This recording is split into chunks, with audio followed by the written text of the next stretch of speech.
my honor to introduce the next speaker. I met Phil over the telephone approximately 3 years ago, and in person about 2 years ago. And during that period of time, I became very well acquainted with him. He was, at that time, still working for the government, and he didn't say much about what he did. But nonetheless, over a period of time, I became well acquainted with him. I found him to be a person of integrity and honesty. And about 1 year ago, he became totally fed up with the New World Order and the establishment. He thought he was working for the betterment of mankind and the work that he was doing as a geologist for our government as well as for NATO. And he found out that it could be and was actually anything but that. So his revelations became, in many respects, my revelations. And I urged him last winter and spring to go public and lecture. Finally got him out. He's given over 30 lectures to date, all very successful, very interesting. In fact, so successful there have been 13 attempts on his life since the beginning of the year, and he's survived them all. All I can say is God must be protecting him because he has a message. So without further ado, I would like to introduce Mr. Phil Schneider, and understand also everything is being recorded and the video and audio tapes will be available later. Please give a warm welcome to Phil Schneider.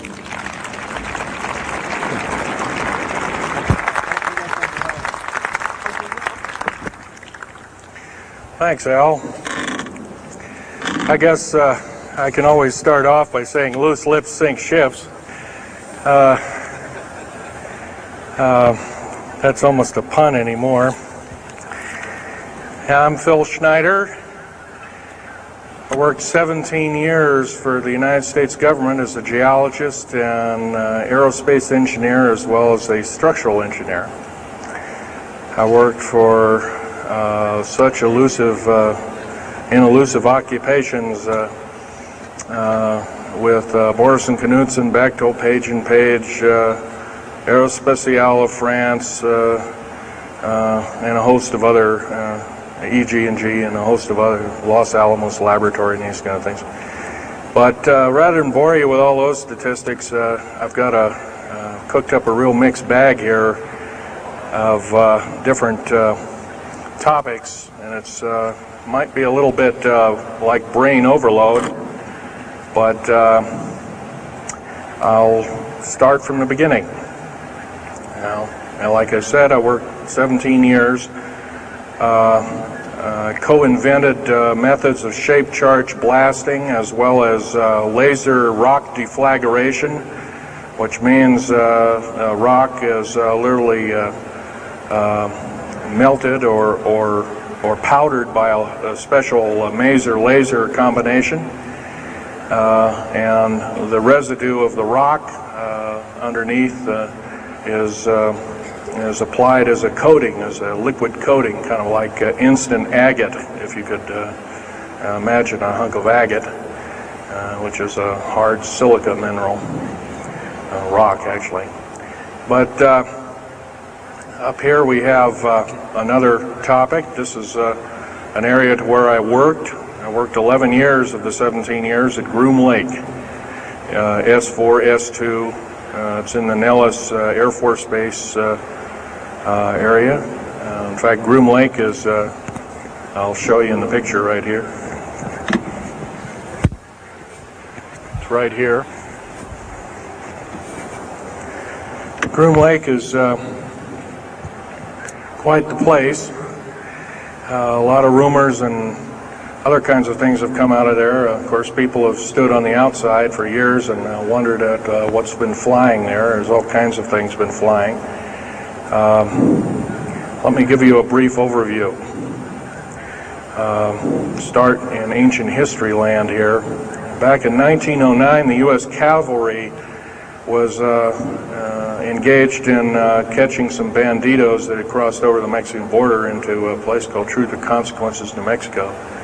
And they went into a cave or a hideout and killed the so-called bandits, but what they found out they couldn't explain, and they were called horseshoe craft at that time, or horseshoe ships. There were UFOs, and they saw these, what they called demons, gray demons, little gray guys all around the place. That was in 1909. Now, in 1933, our government was actively engaged with the Europeans, mostly the French and the English, in special researches dealing with aerial phenomenon. And once again, the term flying saucer or flying disc didn't come about until much later, supposedly right around the mid-1940s. Anyway, the whole thing here is that also in 1946, I might want to add, we were engaged in atomic bomb testing and this kind of a like, and of course the area of Bikini Atoll.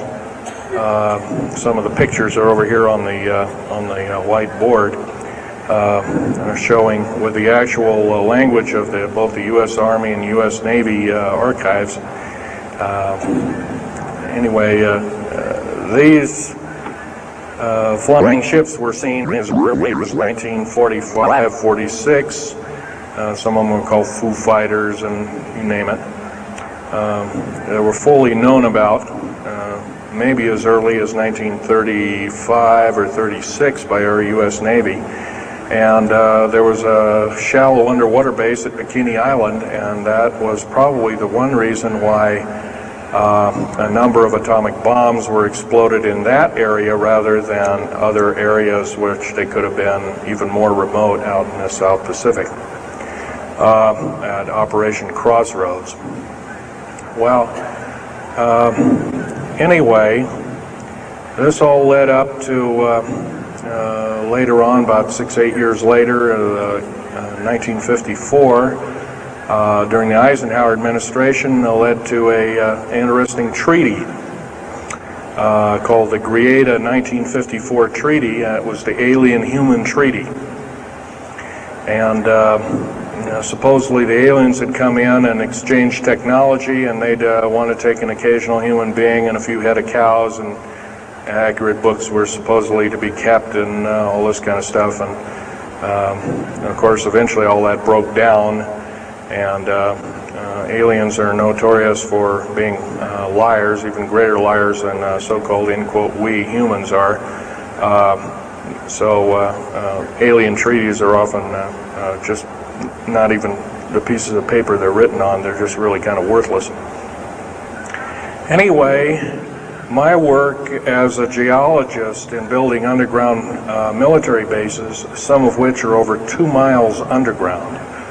And I think when you listen to Al tonight, if you have a chance to listen to him, he will speak of, Al's actually been on some of the high-speed monorail subway cars, if you might want to call them, that link these bases together. Some of them are capable of riding on a cushion of air about 3/4 of an inch off a rail at a better part of Mach 2. And he's actually been on one of these trains. I've only been in one of the tunnels and helped build some of the tunnels. Incidentally, I helped work on 13 deep underground military bases. Had hands-on experience. Notorious was the one in and around the Dulce, the southeastern and southwestern sides of Dulce, New Mexico, in the Los Alamos laboratory regions, where we built some hermetically sealed rooms that were very deep, going down over a mile. We also built additions onto Groom Lake and S2 and S4 complexes. There are a total of 9 underground. They're called DUMBs. Like, you can learn a lot from this dummy, but DUMB stands for Deep Underground Military Base, and or a deep underground DUM2, for instance, is a submarine base, and I helped build a few of those too, which are off our continental shelves and then certain islands and out in the Atlantic and the Pacific in strategic locations. All this, I can hardly, in an hour's time, I can hardly squeeze all this in, so I'll be kind of rambling here if you just bear with me. The main topic of my discussion here is to link up basically what's going on with these deep underground military bases, what they're being used for, what is the present situation now being employed both by our federal government, which is slowly being phased out by the United Nations government, as well as the New World, end quote, the New World Order, which is an even higher entity, and who these higher entities are taking their orders from, and try and link up basically what's going on. A lot of us have been kept in the dark. We've been given, maybe most recently over here, photographs of an alien at Roswell. I'll just make a very brief statement about that. The photographs cannot stand up to a computer grain analysis test and therefore are retouched or faked. They're not real. The real one, the real photograph of the charred or dead alien that was, or one of the several that were autopsied, is over here, was given to me by a friend by the name of Skip Frombach of Seattle.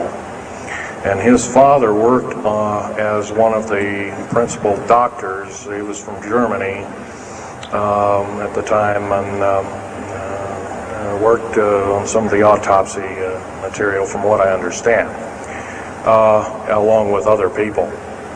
Anyway, you just can't believe everything, and that goes for me. You got to get out there and do your homework. Like I always say, you might don't put your spectacles on, you put your skepticals on when you listen to me. So if we can have a show of hands here, how many people have heard about Roswell, New Mexico? Very good, almost all. And how many people have heard about the black helicopters and the other kinds of flying saucers type equipments out at Groom Lake and other places? Very good. Well, this obviously is a nice enlightened audience. Most of you have probably seen what a black helicopter is, or maybe even gotten rare glimpses of an F-117A black jet, or stealth as they're often called,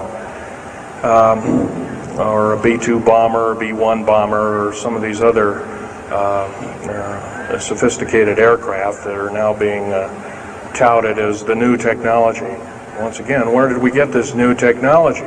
Well, obviously we've had a little hand in that. Our little alien so-called buddies, have kind of exchanged things, not without a great cost. The cost of which has been a lot of people have disappeared. Some, and I'll blow this statistic by you, there's, according to current FBI and Defense Intelligence Agency and CIA statistics, 100,000 children and 1 million adults disappear every year, and these are not kidnappings or murders or rapes or suicides or anything, totally unaccounted for. And where are these people going to? Nobody knows. Maybe one of us in this room or somebody has encountered on such an individual and lost a loved one or a friend or something, and that's unfortunate. My best friend, Ron Lee Rummel, several years ago, got himself murdered because we dared to put out in print, at that time I was still working for the government, and so was he, we dared to put in print the so-called the Strategic Defense Initiative, or Star Wars, as part of the New World Order and takes its actions. It was originally written as a kind of a spoof or a joke. We had one of these alien greys dressed up and had New World Order insignia on, and of course that wasn't taken very nicely, and my friend got himself murdered. It was called a suicide, but now it's been turned over to special authorities who now acknowledge it was a homicide. Other than that, I'd like to also mention something about my father. My father was a U-boat captain and in Hitler's Navy, and he got captured and taken over. I didn't find this out until about 2 weeks before he died on his deathbed. He kind of told everybody in total shock. I was one of them. In fact, I didn't believe him. I thought he was kind of in delirium or something like that. And of course, other things have come up since.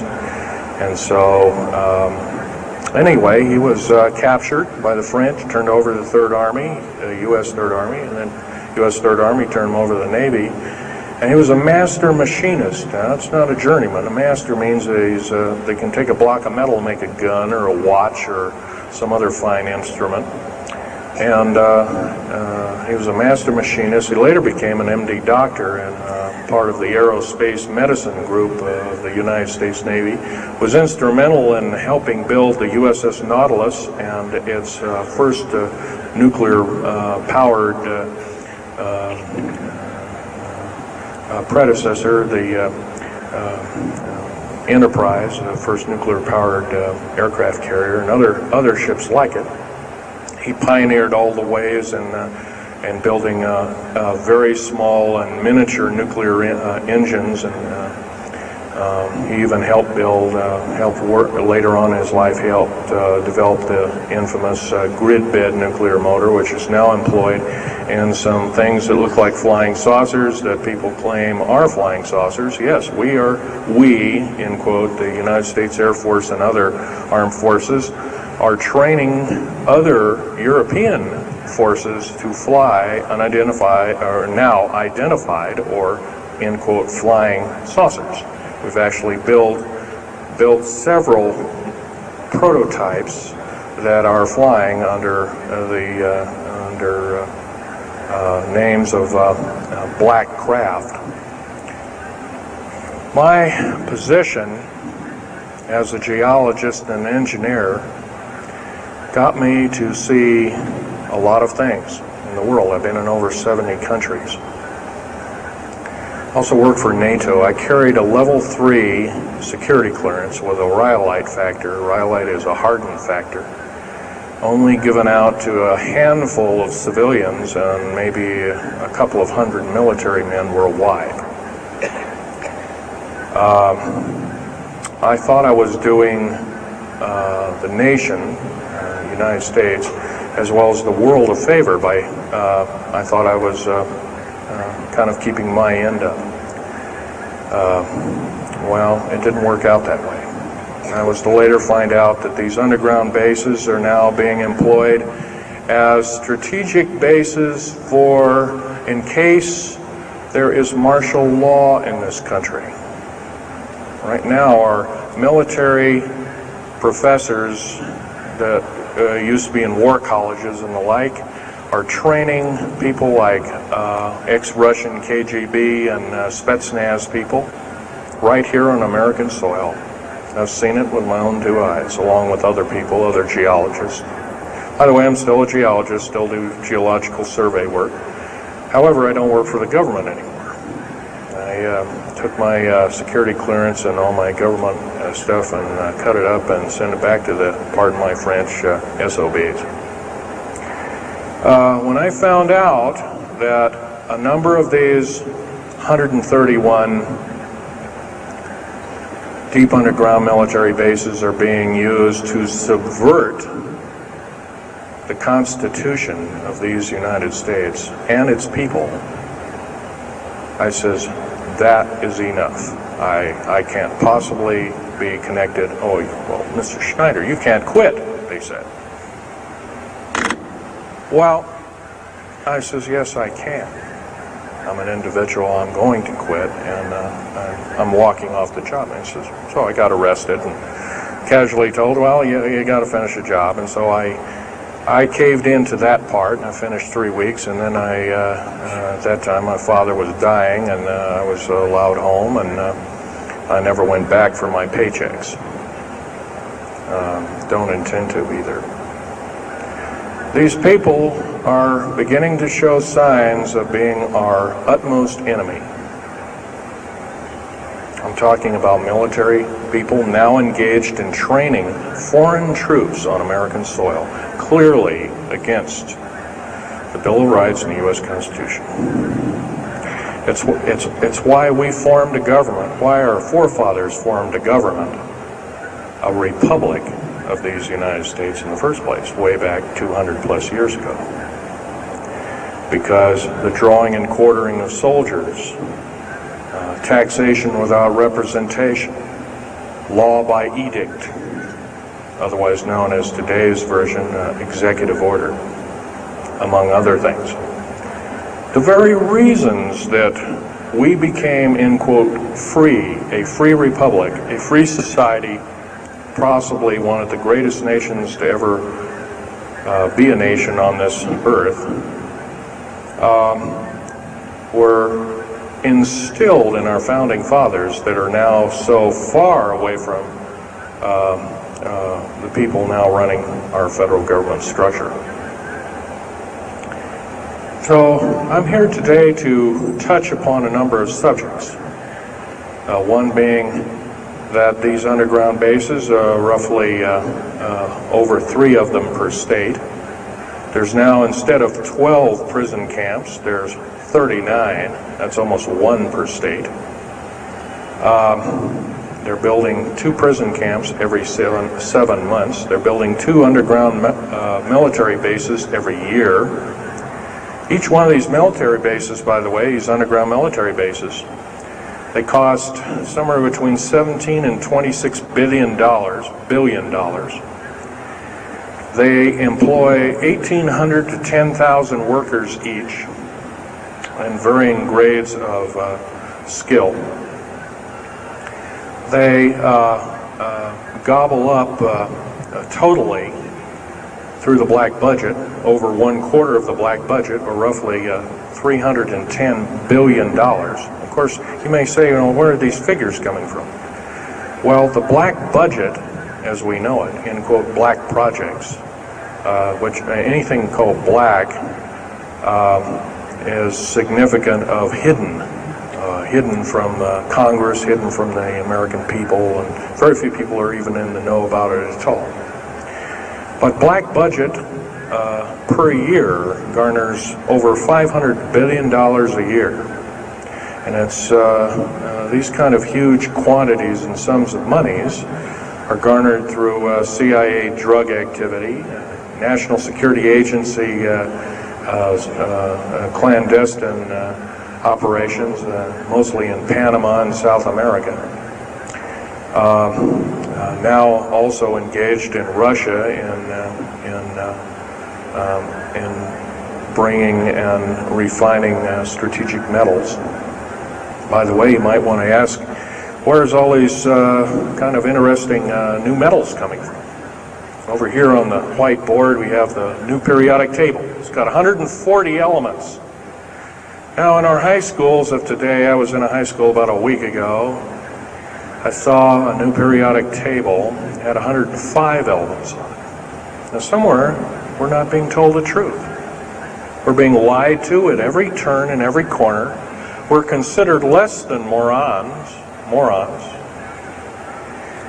So the government has made itself an entity, an independent taxing body, an entity into itself, and isn't accountable to anybody, not even the so-called New World Order. They just go ahead and do everything willy-nilly as they please. There's nobody checking. You don't have to worry about this. Occasionally there's a senator who pokes a nose in here and there, and that senator finds out either nicely or not so nicely that you don't do things like that. Now, if we're to gain a grip on our country, if we're to take our country back, we must first ask our public officials if they cannot tell us the truth, and we will impeach them, or they will be impeached, or they'll be tried as traitors. This is pretty stiff language. Already it's slowly beginning to trickle out and to occur to a number of people that this may be the only way out. Also, our founding fathers, George Washington, Patrick Henry, and a few of the other ones, came up and said that you don't want to let the beast out of the box. And they were talking about a runaway government. You don't want to allow your government to become like England at that time. And so they warned us about this very same kind of thing. First of all, the United States is not a democracy. It's not a republic anymore. It should be a republic. That's to the republic for which it stands, one nation under God. Why we can't even pray in the public schools anymore. We have to have a Supreme Court judge or group of them, plus Janet Reno and company, among other things, telling us what to do. Interpret for us as if we cannot read with our own two eyes and understand with our mind. This, of course, is bad policy all the way around. And I guess I don't need to blow that by your ears. Okay, on another subject, I have a number of items up here at the table. One of which here is, if I can show it, is a heavy hunk of rock indeed. It has a weight of about a little bit more than a pound, 2.5 times the weight of uranium. It's not radioactive, can never be made radioactive. It's composed of earth, rare earth clays and powdered metals, as well as an alien element, mostly from crashed, retrieved flying saucers and those of the kind that have happenstance to crash in our deserts and backyards, so to speak. It's called mironite. This is employed in every stealth aircraft, every black jet, throughout the black budget. Also in the very small quantities in the skins of black helicopters, mironite. Here's another thing. Here's a piece of probably the purest titanium you'll ever hear or see. It's so pure, it's also composed with other alien elements to make it extremely tough. It's capable of withstanding temperatures in excess of 7,000 degrees Fahrenheit. Our new Phoenix-class submarines, of which we're building 2 a month right now. Phoenix-class submarines is a black budget program. Each one of those submarines costing $208 million just for the titanium hull, which is made of this material. Approximately 10,000 pounds of it. Now, we've got, supposedly, as of the data right now, we've got 106 of these submarines. They're plying the waters and the waves. They can dive to a depth of over 7,000 feet and hold that for 3 months. It's a fantastic submarine indeed. It has 11 grid-bed nuclear motors on it, engines that run everything, purify the air. And, by the way, these aren't your usual nuclear motor installation. They're very small. They're probably no bigger than this podium,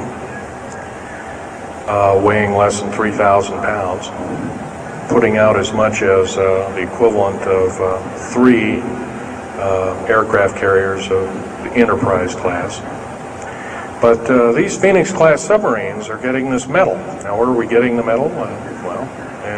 It's being stockpiled in a number of strategic locations.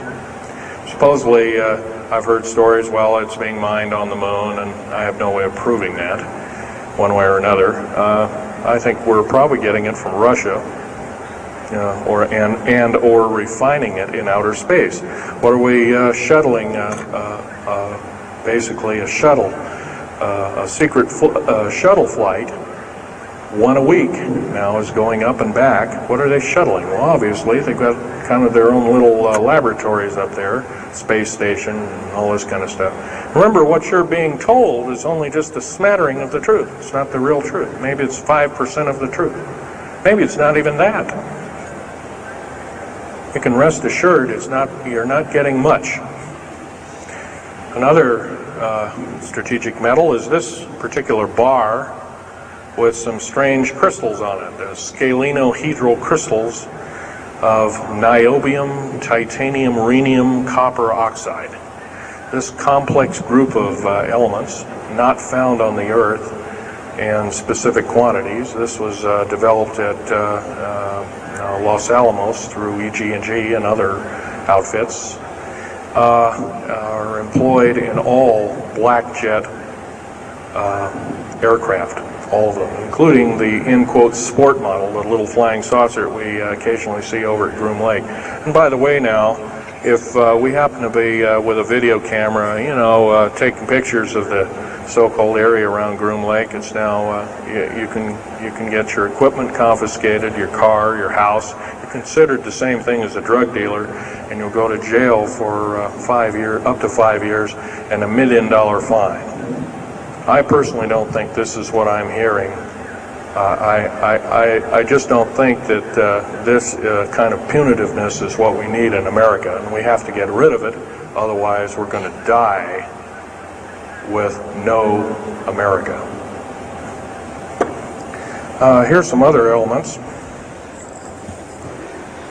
Here's a very light element. It's composed of lithium metal, as well as an alien element, a little heavier than hydrogen, but a little lighter than helium, also employed in this.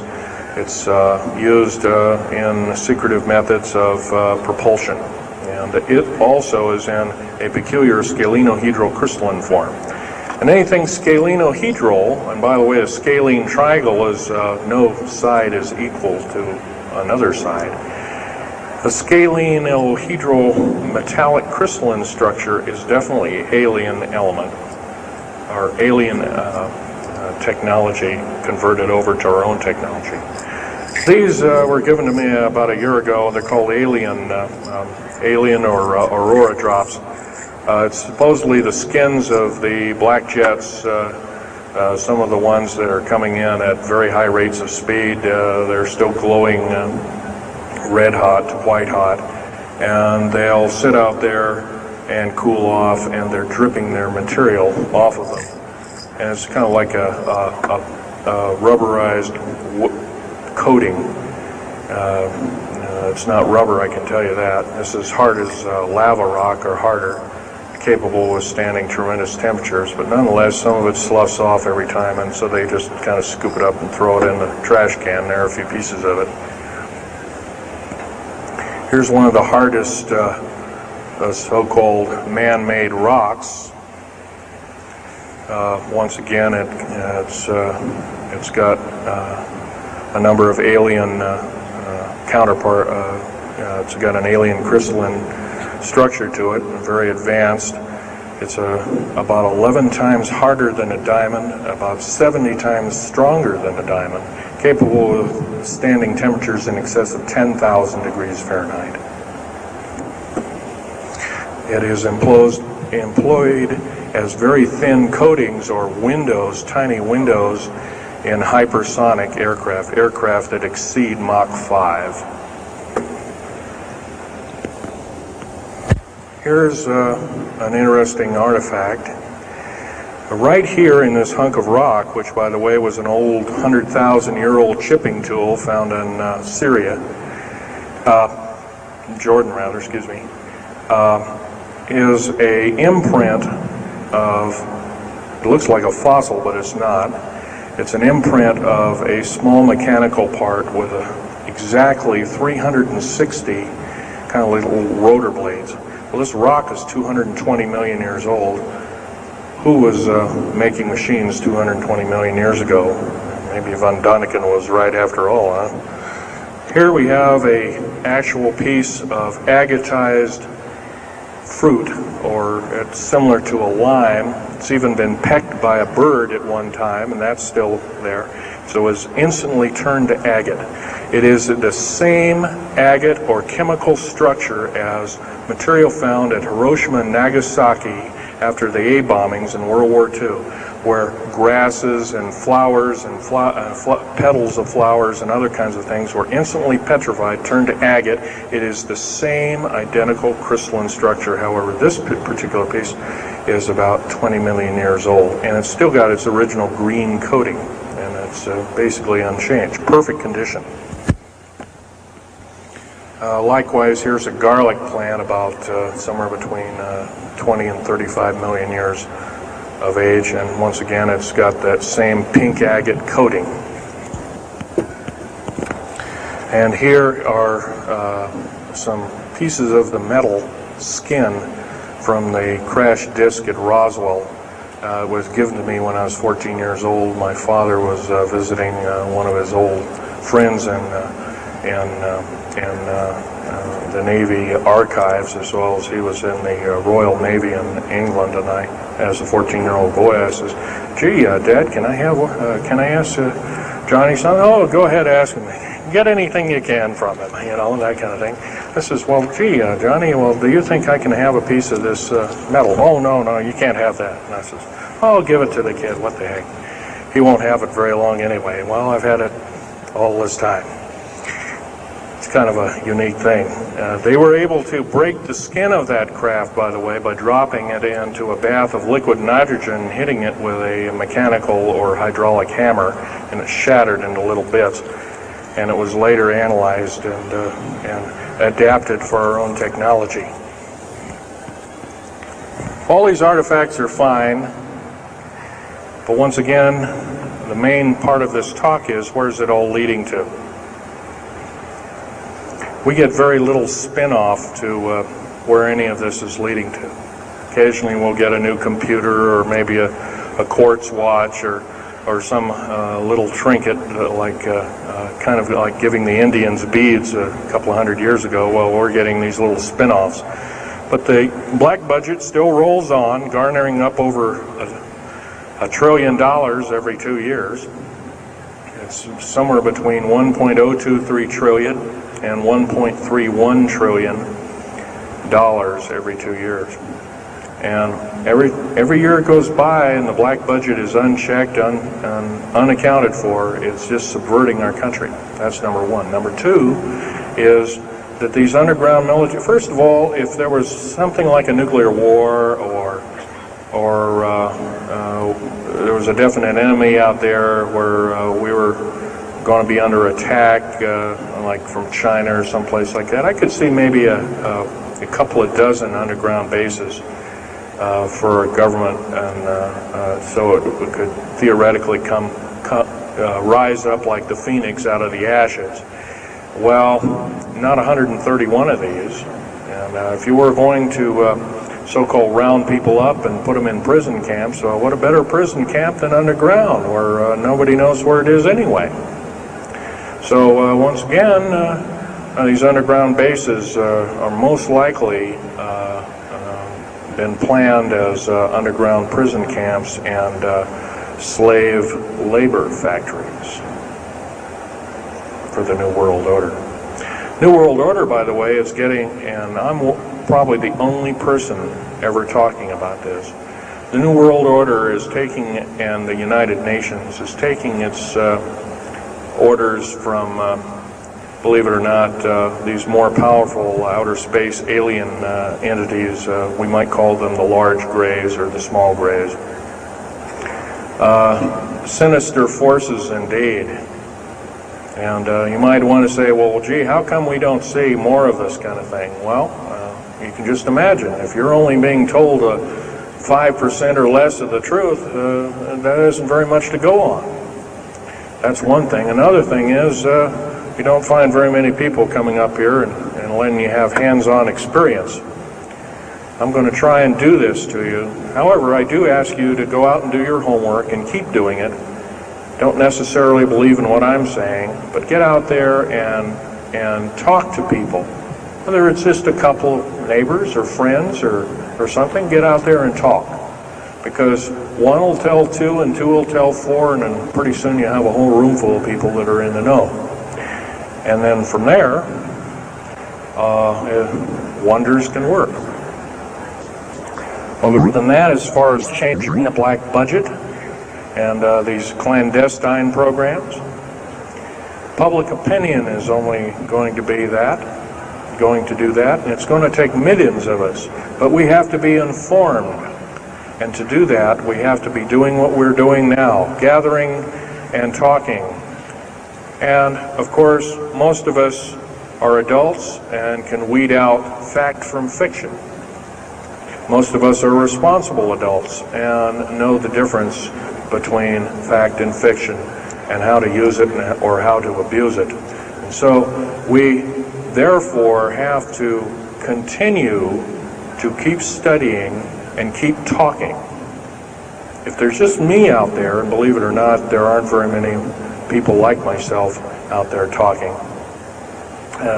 I've given over 30 talks in the United States, Canada, Japan, went over to England, went to Japan kind of illegal, came back the same weekend. They flew me in and out, but gave a talk to a number of their execs, and they were very interested indeed. Now, if this was all a bunch of poppycock and hooey and poo-poo, I wouldn't be listened to, be given an audience by these people, but evidently I have. But 13 attempts on my life since the first of this year.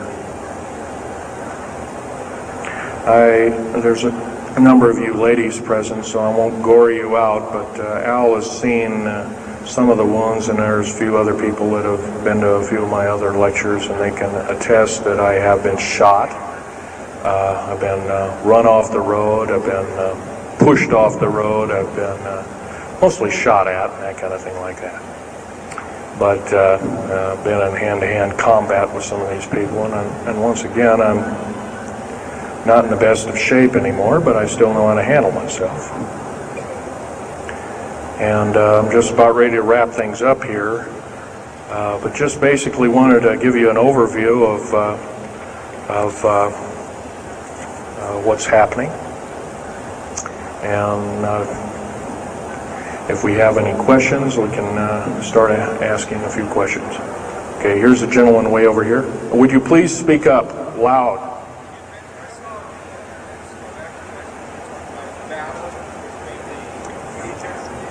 Yes, I was involved in in 1979, in August, late August of 1979. I was involved working through Los Alamos Laboratories at Dulce, New Mexico, and what's now known as the Alien-Human War. 66 Secret Service agents, government workers, geologists, and the like. I almost bit the dust. I could have been number 67. Lost their lives that day because the government lied and knew full well what was underneath. And what we'd done is, out in the desert there, we had drilled in a period of a couple of days, we drilled 4 of these holes that went down several thousand feet, and one of these holes kept bringing up dirty dust and putrefying odors and broken off machine bits and other kinds of things like that. And boring machines as well as lasers came up damaged. And of course, there was a probe that was sent down, and that came up totally missing. And so people were sent down there, and I was one of the people. And when I got down there, of course, the odor was, and remember, I was in a spacesuit type environment. All I had was a small tool belt with special sensors, a small rock hammer, and a rucksack for mineral specimens and other kinds of things like that. And I had my little pistol. And being an engineer, didn't have time to carry a big hunk of pistol like most of these Green Berets carry, stuff like that, black berets. I carried a little Walther PPK with a 9-shot clip. Now, as soon as I got down this hole, standing about from me to this gentleman over here in the front row, about 10 or so feet away, 7 feet away, something like that, was one of these 7-foot-tall stinking alien guys, and I didn't waste any time. I said, I'm not fiddling with you guys, and boom, away you go. And I was one of the rare few that had been allured that this may or may not occur, and so basically was given ET training, but a lot of these other people weren't. And we were, in fact, it was asked, are there aliens in the area? And of course, the big question was no. And that was a big lie. And of course, 66 people died that day. I have a big hole in my chest. I lost a lung. My lung was literally burnt out of me. My fingers burnt off of me. My toenails burnt off of me.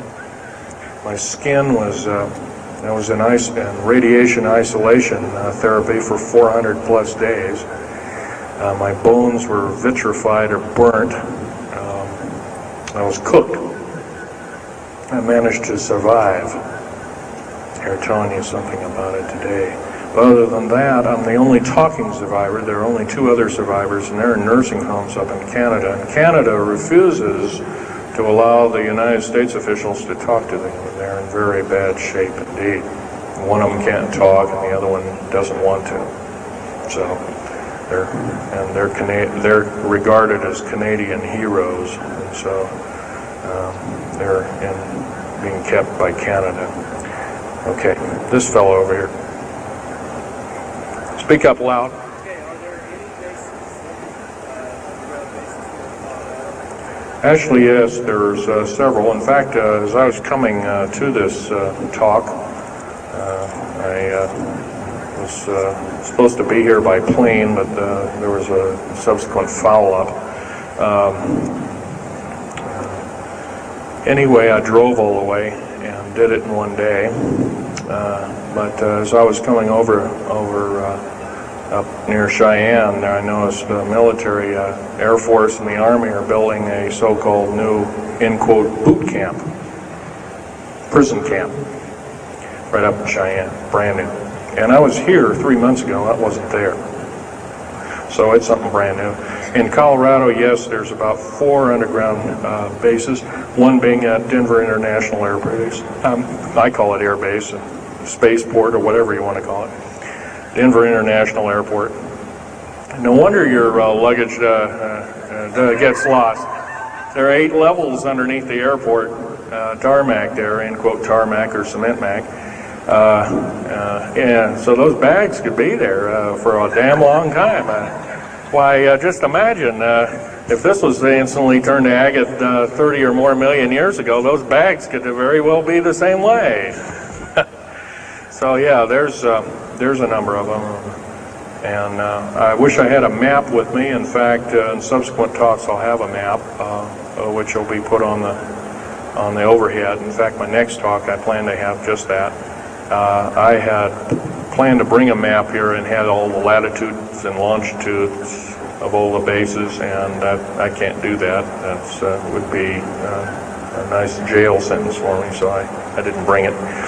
So. But other than that, I'll have that all researched for you. Yes, this woman.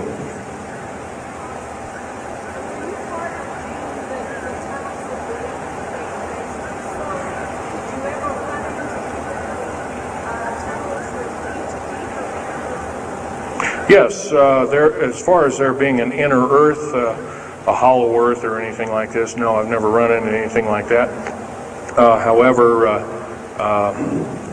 Al Bielek has been on these tunnel trains at the better part of Mach 2, going from coast to coast in an hour and a half, faster than any jet plane that we got, including the SST, or thereabouts, the same rapid speed. But I helped build a lot of these tunnels, and all of the underground mountain or military bases are connected, all of them, all 131 of them. They're connected both by road, not a big freeway under there, but it's at least a 2 to a 4 lane road, rather narrow lanes, but they're there, and there are also high-speed magneto-leviton train tunnels. Yes, this lady over here. Stand up and speak up, please.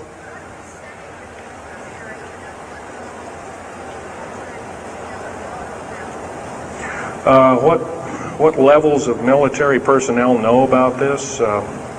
Most of the levels of military know about this, especially the higher levels, higher officer levels. The enlisted, I'm sure, don't, or is basically kept in the dark like we are, end quote, we are. So, yeah. This fellow right here with the hat on. Where are most of these bases located at? Well, there's 131 of them in the United States, 127 of them in the lower 48. There's some in Canada, I'm not counting those. Some in northern Mexico, I'm not counting those either. They average about 4.25 cubic miles hollowed out underground, an average depth of 5,700 feet underground. Average cost $17 to $31 billion each. They employ anywhere from 1,800 to 10,000 people. There's some very large ones now being built in Sweden, one of which is repudiated to be 30 cubic miles. It'll take 5 years to build that one at a cost of about $2 trillion. And that's all being supplied by the United Nations. Yes? Anybody over here? No? This gentleman. Speak up, please. Okay, you want to know exact locations of all these? Well, for where all of your Army, Marine Corps, Navy, and Air Force bases are, they're with all the present, not the ones closed down. And by the way, the closed down bases are now being used for gasoline storage and equipment storage and these kind of things. So they're not really closed down yet. Boot camps, end quote, boot camps and all this kind of stuff. So-called prisoner camps and these kind of things. Right now, our police, for instance, are being trained by the Air Force and the Army intelligence in martial law research, as they call it. How dare they call that by that name? So where these are, they're where every one of these strategic bases are now. In Colorado, in and around Denver, there's 3 of them, and they're fairly small. Some of these bases are only maybe 2,000 to 3,000 feet in depth. Some of them were built a long time ago, back 35, 40 years ago, and they're only maybe 500 feet, and they're mostly for equipment storage. Denver, and then there's Fort Collins. There's also Colorado Springs area has a number of them. By the way, Colorado Springs is kind of a famous area. Nikola Tesla's laboratories were in Colorado Springs, and need I say more? I'll leave that up to Al Bielek. As far as Nellis Air Force Base, there's 9 underground mountain bases in Nellis Air Force Base. That's in Nevada. It's north of Las Vegas. There's going to be a UFO show and conference in Mesquite here later on this month, and that's up very close to, end quote, Area 51. That whole area, by the way, the state of Nevada is 81% end quote, managed or owned by the federal government. The land is either restricted or run by the federal government. That's why there's groups rising as we speak, dealing with the problem very vociferously, and senators are now getting involved. So evidently waking up is occurring. Yes, this gentleman over here. Speak up, please.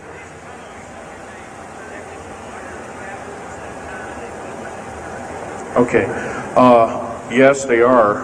The gentleman asked, are these tunnels connected to large caverns? Yes, these large bases are basically like this Coliseum. Everything's underground. Everything's a city underground.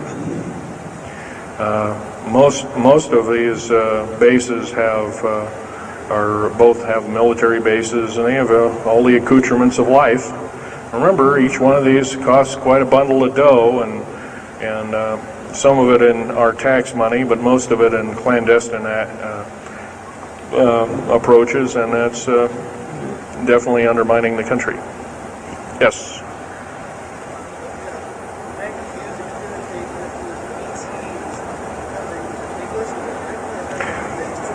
Well, some of them have a difficulty in understanding our language. It's too slow to them.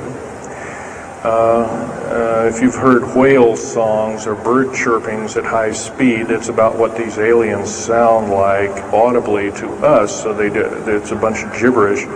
Yes, they've slowly actually broken down. There's 11 prototypes or 11 civilizations of aliens visiting this planet all the time, all of which are known by the U.S. military, 9 of which are not very good in data. They're pretty bad news. 2 of which are benevolent, but the benevolent ones have supposedly left. They have their own little war of sorts, especially the Pleiadian groups and whatnot like that, of which Val Thor was repudiated to be a Venusian, but other people will alert he looks more like a Pleiadian. He looks normal human, except he's got 6 fingers and toes. He's got one oversized lung. He's got 2 hearts. He's got all kinds of weird stuff. Bones are bigger. Yep.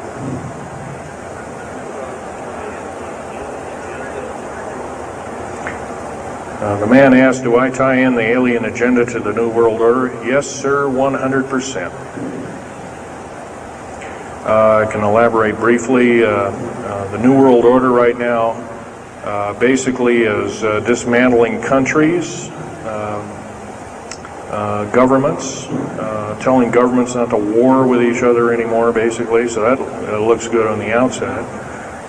They're taking their orders directly from the aliens who've got their own timetable. They want the one world order because they want the planet for themselves. And, of course, you've often heard of the term Global 2000, and that's a supposed sinister plot, or has been a group of sinister plots to produce biological weaponry to reduce or thin out the so-called ethnic cleanse the population of the planet by 5/6, or roughly 5 of 6 billion people, enslaving the rest to work willy-nilly with the so-called people of the New World Order. Now, another peculiar thing is the alien agenda is not really well believed nor understood by a lot of these one-worlders.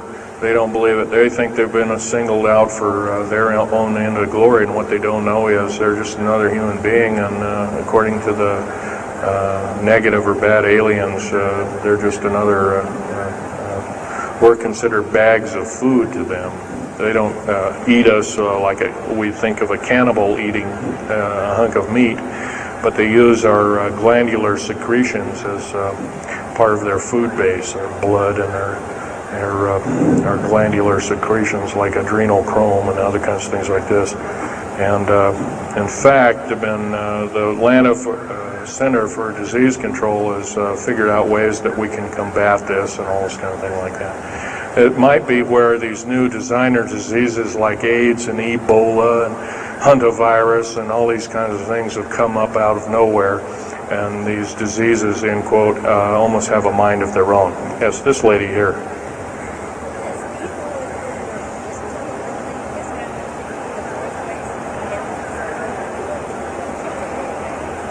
Okay, lady asked, is the tunnel building having an effect with earthquakes? Yes, it could very easily be, although got to remember a lot of these underground bases are constantly being repaired, and so a lot of people have to be hired. As far as the U.S. government, second part of her question was, is the U.S. government modifying our weather? Yes, that's an affirmative. And we have, the U.S. government's been working with the Russians for at least since 1972 and maybe as early as 1966 on weather modification. And it's a well-known fact, and it's well employed. And by the way, they can literally weather modify a hurricane or a tornado out of existence.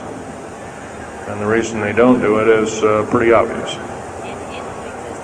And right, or they could actually send a plane inside of a hurricane, for instance, that would blow off an atmospheric bomb or a shockwave bomb in the eye of the thing, and it would completely dissipate. Well, they don't do this, of course, and there's probably other reasons for that. See which way it goes, or what kind of havoc, and how we can study the havoc and we go from there. This fellow way in the back in the black. How do we learn more about our general topic? Well, there's this particular fellow, his name is Richard Souter, PhD, wrote a book recently, Underground Bases and Tunnels, What is the Government Trying to Hide? That is one book. Then we have here's a popular science article, Secret Air Base. The government doesn't want you to know that Groom Lake, supposedly Groom Lake doesn't exist. Well, I guess if it doesn't exist, then me talking about it, I guess I can't be arrested or anything. I'm just full of poppycock here. Well, the editor, one of the editors of Popular Science that put this article out is now in federal prison. Then there's a book that called Stealth Fighter Pilot. These books are available. I got this one at Dalton's. This one actually was sent to me by the publisher. I did some test piloting, and the only thing I test piloted was would run the aircraft back and forth on the runway, the special runways they built at Groom Lake. Here's a picture of me in uniform. And I can go on. And these publications are out now, and they're available. Yes, this lady over here.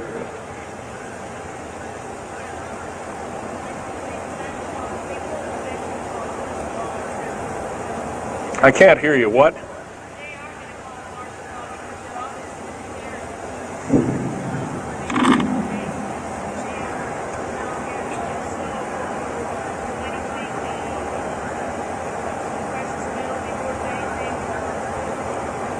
Okay. Okay, that's kind of a mixed bag question there. She asks, with martial law being called, will precious metals and all these kinds of things. First of all, hoarding anything will be outlawed. If you hoard food, have a radio, any way of communicating, stash gasoline, these kind of things, you will just be rounded up and that'll be the end of you. Martial law is martial law. Martial law is dictatorship of the worst form, or one of the worst forms.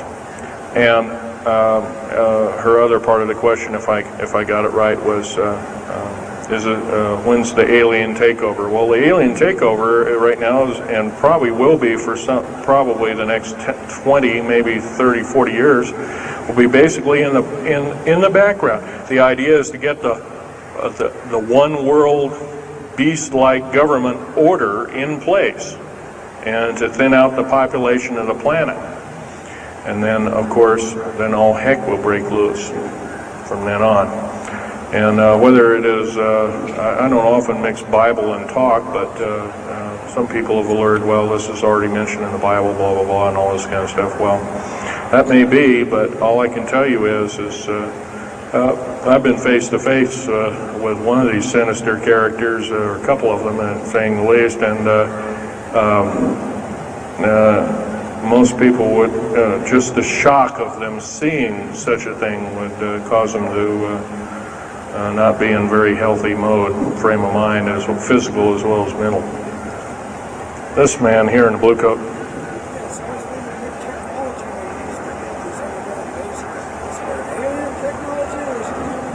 Well, it's a combination. What technology is used to build these underground bases? Well, we have lasers that can drill out, or basically deflagrate or melt out a tunnel 7 miles a day. And that tunnel is 28 feet wide, 28 feet high. You've been told about drilling and boring machines in a very slow, quarter of a mile a day. Most of that went out in World War II. Most of that's all World War I or World War II era materials. And once again, you've been badly lied to. I can hardly believe, first of all, I've worked on public engineering projects, and we do better in grinding up road beds and laying them down at the rate of 4 miles a day, and supposedly that doesn't exist. Well, I worked on one in the state of Oregon just a few months ago, and we built a tunnel for sewage tunnel and whatnot like that. It wasn't very big. It was about 6 feet across, and I drilled right through solid rock, right to the base of under one of the hills in Portland for their new light rail. Did that in 2 days. But it was a small, complex tunnel. It was big enough for a man to crawl through and inspect. I was one of the people who inspected, so yeah. What technology? A lot of this is alien technology, readapted for our own use, but a lot of it's our own ingenuity too. So you can bet, how can you tell alien technology? Well, anything that's just absolutely outlandish, like taking a oxyacetylene welding torch and trying to cut into this metal and getting nowhere, obviously would be metals research, aircraft research and the like, and different tools and products, which things that are many times the hardness of diamond or known hardened substances like borazon. Obviously, that's nothing that we came up with on our own. What we could have over a several hundred-year period. But you've got to remember, too, that the military technology is outstripping the public sector technology at the rate of 44 to 45 years of technology for every calendar year, every 12-month calendar year here. So every year going by this time in 1996, the military technology will be roughly 45 years more advanced than where we are today. So it's quite possible that way back in 1943, the U.S. Navy not only caused the ship to disappear, it literally disappeared and reappeared. Basically, military technology right now is about 1,200 years more advanced than public state technology. And computer technology right now, it's off the scale, I can't tell you. It's just right now, and employing just in black jet and stealth aircraft, the new computers are so completely advanced that we couldn't get them in the public sector for maybe another 40 or 50 years. Yes, this lady here.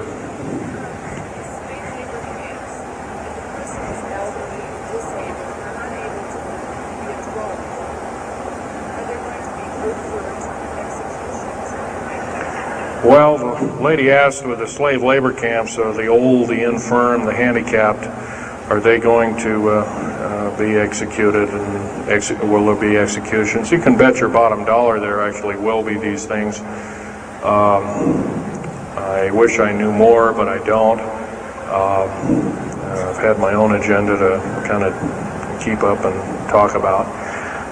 But other than that, yes, I would imagine so. If you look at all the 39 prison camps that are presently built, and they're called boot camps, by the way. And of course, these new trains that they have that have 143 shackle placements per train,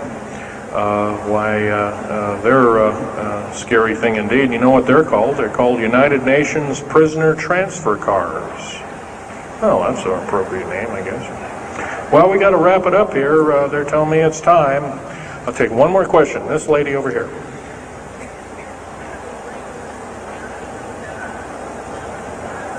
Don't brainwash. They don't brainwash you. How do they brainwash 18,000 people that are working? Well, you sign this little piece of paper saying you work, you go to prison for the rest of your days. Or you're not going to be taking home a paycheck of about anywhere from $4,000 to $40,000 per month, depending upon your position. $40,000 a month is a lot of petunias. Okay, well, I got to wrap it up here, folks. So I'll be over in Al Bielig's booth. I think it's over in booth number 125. I could take other questions there and let you take a look at artifacts. And once again on these artifacts, in a very few minutes, don't handle them, just look at them. Thank you very much.